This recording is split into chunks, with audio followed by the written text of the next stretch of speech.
अस्सलाम वालेकुम जेंटलमैन, मैं आपका होस्ट अनवारुल मुस्तफ़ा।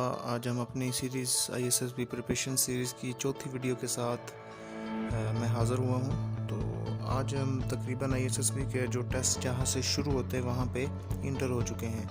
तो बायोडाटा फॉर्म फिलिंग के बाद आपका होता था, पहले जो आईएसएसबी सिलेबस था उसमें होता था आपका स्क्रीन आउट टेस्ट, जो इंटेलिजेंस बेस्ड क्वेश्चन पर मुश्तमिल होते थे, वर्बल और नॉन वर्बल इंटेलिजेंस क्वेश्चन पे। और वो पिछले एक दो जो पीएमए के जो कोर्सेज थे वहाँ पे वो ख़त्म कर दिया गया है। तो अब वहाँ पे सिर्फ़ और सिर्फ मैकेनिकल एप्टीट्यूड टेस्ट होता है आपका। तो आज हम डिस्कस करेंगे आपका मैकेनिकल एप्टीट्यूड टेस्ट। आईएसएसबी के अंदर जो मैकेनिकल एप्टीट्यूड टेस्ट होता है वो आपकी कॉमन सेंस चेक करने के लिए, और आप कोई भी आपको कंडीशन दी जाए आया कि आप उसको एक ऐसा तरीके से टैकल कर सकते हैं या नहीं कर सकते, ये एबिलिटी देखने के लिए आपसे मैकेनिकल एप्टीट्यूड टेस्ट लिया जाता है। उसके बाद आपकी इंटेलिजेंस होती है। जैसे ही आपको मैकेनिकल एप्टीट्यूड टेस्ट का वहाँ पे बुकलेट दिए जाएंगे, आप उनको देखेंगे, खोलेंगे तो उनके आंसर वहाँ पे आप अलग शीट पे देंगे। तो वहाँ पे जो बुकलेट के ऊपर जो आपको इबारत दी होगी, जो आपको कंडीशनल स्टेटमेंट दी होगी, जो आपको वहाँ पे शर्त दी होगी, वो जब आप पढ़ते हैं तो आपकी इंटेलिजेंस चेक होती है कि आया कि आप इबारत पढ़ के क्या चीज़ उससे अखज़ करते हैं, उसका उल्ट मतलब तो नहीं लेते, और क्या उसमें जो चीज़ें दी होती हैं वो, जैसा कि हम आगे एग्जांपल पढ़ेंगे तो वहाँ पे आपको मैं समझाऊंगा कि आपकी इंटेलिजेंस कहाँ से चेक होती है। तो सबसे पहले हम इसका पैटर्न देख लेते हैं। मैकेनिकल एप्टीट्यूड टेस्ट में 50 प्रॉब्लम्स आपसे पूछी जाएंगी। टाइम उसके लिए 20 मिनट्स अलाउड होगा, और टाइम फॉर 1 प्रॉब्लम। 50 प्रॉब्लम्स हैं, 20 मिनट्स हैं, तो हर एक प्रॉब्लम के लिए आपके पास 24 सेकंड्स होंगे। तो आपने कोई भी ऊपर से इबारत पढ़नी है तो उसको बड़े गौर से आपने वहाँ पे पढ़ना है, और पढ़ने के बाद सोच समझ के नीचे जो ऑप्शन होंगी उनमें से किसी एक को सिलेक्ट करके आपने आंसर शीट पे वो आंसर कर देना है। उसके बाद आपसे ये बुकलेट ले लिए जाएंगे, इसलिए आपने जल्दी जल्दी हर इबारत को पढ़ना है, और पढ़ने के बाद अच्छे तरीके से उसको समझना है कि इबारत के अंदर डिस्क्राइब क्या किया गया है। यहाँ पे हम कुछ एग्जांपल्स लेंगे तो वहाँ से हम देखेंगे कि इन प्रॉब्लम्स को सॉल्व करने में क्या क्या हमें दिक्कत पेश आ सकती है।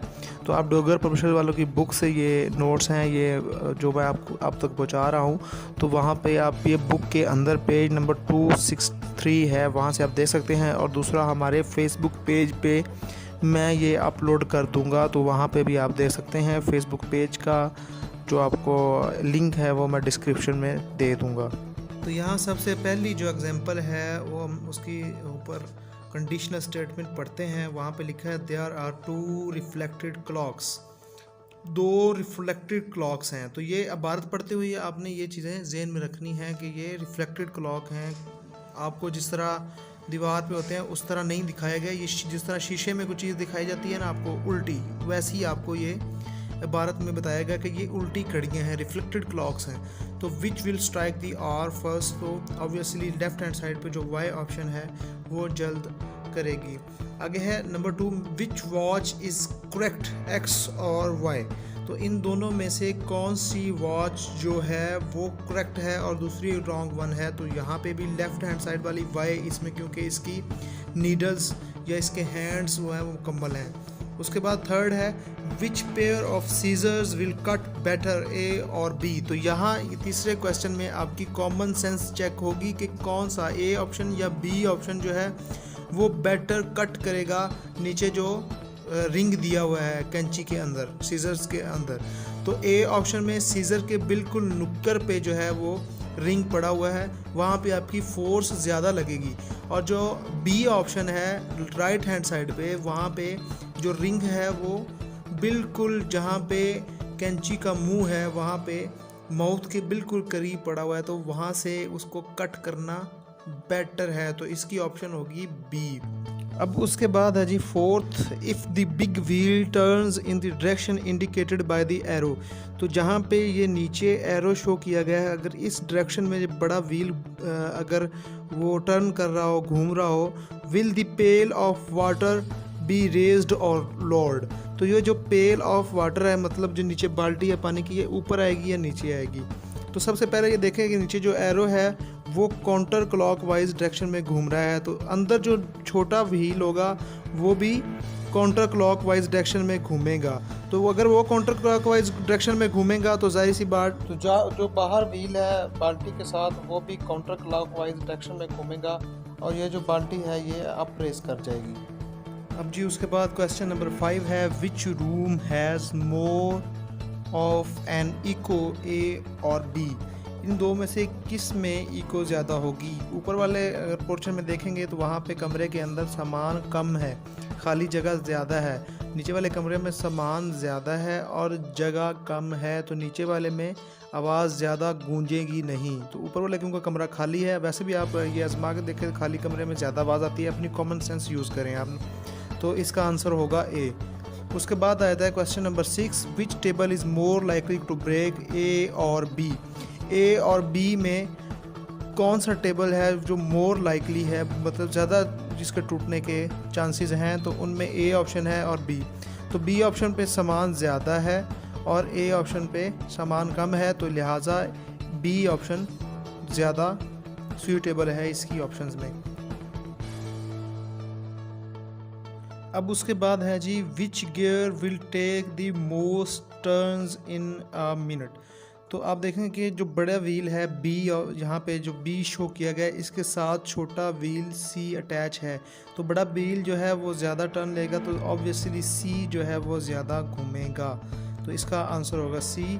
उसके बाद 8th क्वेश्चन है, which man is carrying the heavy load. तो आप अगर इस डायग्राम को गौर से देखेंगे तो आप देखेंगे कि जो ऊपर उन्होंने वज़न उठाया हुआ है वो बी की तरफ ज़्यादा जो है ना क्लोजली है और ए की तरफ ज़्यादा डिस्टेंस में है, तो लिहाजा बी इसे ज़्यादा वज़न उठाएगा। अब जी क्वेश्चन नंबर 9 में आ जाएं, in which of these round jars will the liquid press harder on the bottom. तो दोनों में इक्वल होगा। उसके बाद 10th क्वेश्चन है, 3 एरोप्लेन्स आर कमिंग। ये आपकी तरफ आ रहे हैं, कम कर रहे हैं, आ रहे हैं। Which aeroplane is turning to its right. तो देखेंगे कि जो हमारी तरफ आ रहा है, सी हमारी तरफ आ रहा है, तो ये राइट टर्न हो रहा है। बी जो है ये सीधा आ रहा है, तो जो ए है वो लेफ़्ट टर्न हो रहा है। उसके बाद आता है 11 question, which man can lift greater weight, A और बी। ए और बी में से कौन सा ज़्यादा जो है वो वज़न उठा सकता है, तो ऑब्वियसली बी, क्योंकि ए ने ऑलरेडी उठाया हुआ है। उसके बाद question number 12, which weight must be heavier to support the 100 pounds in the position shown, A और बी। ए और बी दोनों में कौन सा जो ज़्यादा है वो वज़न उठा सकता है, तो ये दोनों इक्वल हैं। आप इसको देख लीजिएगा। आप ये आपकी असाइनमेंट के लिए है, जो समझाने वाले होंगे वो मैं आपको समझाता जाऊंगा, और जो आपकी असाइनमेंट के लिए हैं वो आप फेसबुक पेज ISSB प्रिपरेशन 145 और 146 पे जाके ये नोट्स ले सकते हैं और घर बैठे हल कर सकते हैं। यही आपके ISSB में तकरीबन बुकलेट पे होते हैं। अब हैं जी उसके बाद question number 13, which system of pulley has better mechanical advantages, A, B और सी। तो इसमें सी जो ऑप्शन है इसके ज़्यादा एडवांटेजेस होंगे क्योंकि ये एक रेगुलर पैटर्न में लगे हुए हैं। उसके बाद question number 14, with which lever it is easier to lift the weight, A और बी। क्योंकि अब ये देखें जो बी ऑप्शन है इसमें जो लीवर है वो थोड़ा सा लंबा है, तो वो उसके ज़रिए उठाना आसान होता है। अब उसके बाद है क्वेश्चन नंबर 15 क्वेश्चन में देखेंगे, what is the direction of wheel, A clockwise और एंटी क्लॉकवाइज। तो इसमें व्हील सी को आप देखें तो उसकी डायरेक्शन है क्लॉकवाइज, तो जैसे ही ये बी के साथ अपनी मूवमेंट शेयर करेगा तो बी एंटी क्लॉकवाइज में मूव करना शुरू कर देगा, और उसके बाद जो ए है वो दोबारा क्लॉकवाइज डायरेक्शन में आएगा, तो लिहाजा ए की जो डायरेक्शन होगी वो होगी क्लॉकवाइज। अब उसके बाद है question number 16, which bird will feel more cold during winter, A और बी। तो इनमें से जिसके जो है पर कम होंगे वो ज़्यादा जो है वो सर्दी फील करेगा। कॉमन सेंस का क्वेश्चन है, तो ए ऑप्शन में वो इसका राइट आंसर है। उसके बाद question number 17, which is heavier, A और बी। नीचे देखें तो आप लिखा हुआ है ए 1 kg 1 किलो आयरन या 1 किलो कॉटन। तो 1 किलो आयरन हो या 1 किलो कॉटन हो, है तो 1 किलो ही ना, तो कोई हैवियर नहीं है, दोनों इक्वल हो गए। अब उसके बाद है question number 18, which bottle is heavier, A full of milk. A बोतल जो है वो दूध के साथ भरी हुई है और जो बी बोतल है वो क्रीम के साथ भरी, तो दोनों में से कौन सी भारी होगी। तो ये आप दोनों जज कर ले, दूध भारा होता है या क्रीम भारी होती है, ये आपकी कॉमन सेंस पे आप छोड़ देते हैं। उसके बाद है which group of children is whirling fast, A और बी। ए ज़्यादा स्पीडली मूव कर रहा है या बी। तो ए में देखे सारे सीधे खड़े हुए हैं, तो मतलब ये जो ऊपर विलिंग हो रही है या घूम रहा है ये पहिया, तो ये आहिस्ता घूम रहा है। नंबर ए शक्ल में आप डायग्राम में देखेंगे कि तमाम जो बच्चे हैं वो थोड़े से टेढ़े हैं, तो मतलब इनकी स्पीड ज़्यादा है। उसके बाद क्वेश्चन नंबर 20 है, 3 aeroplanes are going, which aeroplane is turning to its left. ये जा रहे हैं, ए जो जा रहा है ये लेफ़्ट की तरफ टर्न हो रहा है, तो इसका आंसर ए है। उसके बाद है when 21, when two forces are applied on P and Q, from which point the wooden rod will break, A, B और C। तो जैसे आप इनमें से किस पॉइंट पे आप जो है वो अगर P और Q पे फोर्सेस लगाएं तो कहाँ से टूटेगा, तो B से टूटेगा, क्योंकि B पे सहारा है इस ये ऊपर वाली रॉड का, तो ये B से टूट जाएगा।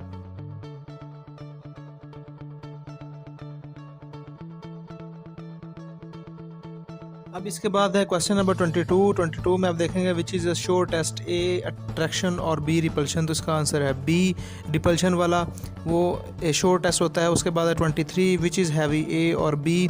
तो बी में आप देखेंगे कि ज़्यादा लोड पड़ा हुआ है, तो बी हैवी है। उसके बाद 24, विच बर्ड विल वे मोर, ए और बी का साइज़ छोटा है तो उसका वज़न भी कम होगा, तो ए इसका आंसर है। उसके बाद which weight can be lifted more easily, A और बी। ए ज़्यादा जल्दी उठाया जा सकता है या बी, तो इसका आंसर भी आप देखें ए है। उसके बाद है a bus turns on a road as shown in the figure, at which point the pressure will be greater. तो ए पॉइंट पे प्रेशर ज़्यादा उस पर लगेगा। अब उसके बाद है question number 27, a man wants to crush salt in a mortar, with which pesty it is easier, A और B। तो B वाला पैसेज आप देखेंगे तो वो थोड़ा बड़ा है तो इससे ईजियर होगा। There are 2 bottles, one A is full of milk and B is full of cream। तो इनमें से कौन सी अभी होगी, ये पीछे हम कर चुके हैं। 29, which gun will throw the bullet at a longer distance. तो आप ए में देखेंगे तोप का जो आगे फायर जो नाली है वो उसकी डायरेक्शन ज़मीन की तरफ है, तो वो ज़्यादा लंबा नहीं फेंकेगी। बी ऑप्शन में देखेंगे तो वो ज़्यादा ऊंचाई की तरफ फेंक रहा है, तो वो लंबा डिस्टेंस तय करेगी। उसके बाद 30, there are 2 jars full of water as shown A by A and B, in which jar the water will press harder। ये भी ऑलरेडी हम कर चुके हैं। उसके बाद 31, there are 2 clocks with pendulum A and B, which pendulum will run faster, A और B। तो उनमें से इन दोनों में से कौन सा पेंडुलम जो है वो तेज़ दौड़ेगा, तो इसका आंसर है बी। मैंने इससे आगे मज़ीद कुछ एग्जांपल्स हैं वो आप देख लें। मैं 30 सेकंड के लिए उनको लगा देता हूँ, वो आप देख लें। और डोगर प्रोफेशनल्स वालों की बुक है, वहाँ पे भी ये एग्जांपल वहाँ से मैंने ली हैं, तो वो वहाँ से भी आप देख सकते हैं। उसके बाद आप हमारे फेसबुक पेज ISSB प्रिपरेशन 145 और 146 पे भी ये देख सकते हैं। तो आप वहाँ पे लाजमी विज़िट करें हमारा फेसबुक पेज, उसका लिंक मैं आज आपको डिस्क्रिप्शन में दे देता हूँ। व्हाट्सएप ग्रुप है जहाँ पे आप डायरेक्टली आर्मी ऑफिसर्स और कमांडेंट कैंडिडेट से क्वेश्चनिंग कर सकते हैं। ग्रुप का टाइम होगा 3 से 5, तो अब व्हाट्सएप ग्रुप का टाइम होगा 3 से 5, तो वहाँ पे आप बात कर सकते हैं उनसे अपने क्वेश्चंस किसी भी टॉपिक के रिलेटेड जो आपको रोज़ाना गिवन होगा, असाइनमेंट रोज़ाना दी जाती है, तो वहाँ पे आप वो रोज़ाना वाली असाइनमेंट के मतलब क्वेश्चंस किसी भी किस्म का उनसे पूछ सकते हैं। तो उम्मीद करता हूँ ये वीडियो आपको पसंद आएगी, तो इसको लाइक करें, शेयर करें और सब्सक्राइब लाजमी कर दें और बेल आइकन को दबा दें ताकि हर न्यू वीडियो आप तक पहुँचती रहे। अपने दूसरे दोस्तों तक ये वीडियो पहुँचा दें। शुक्रिया।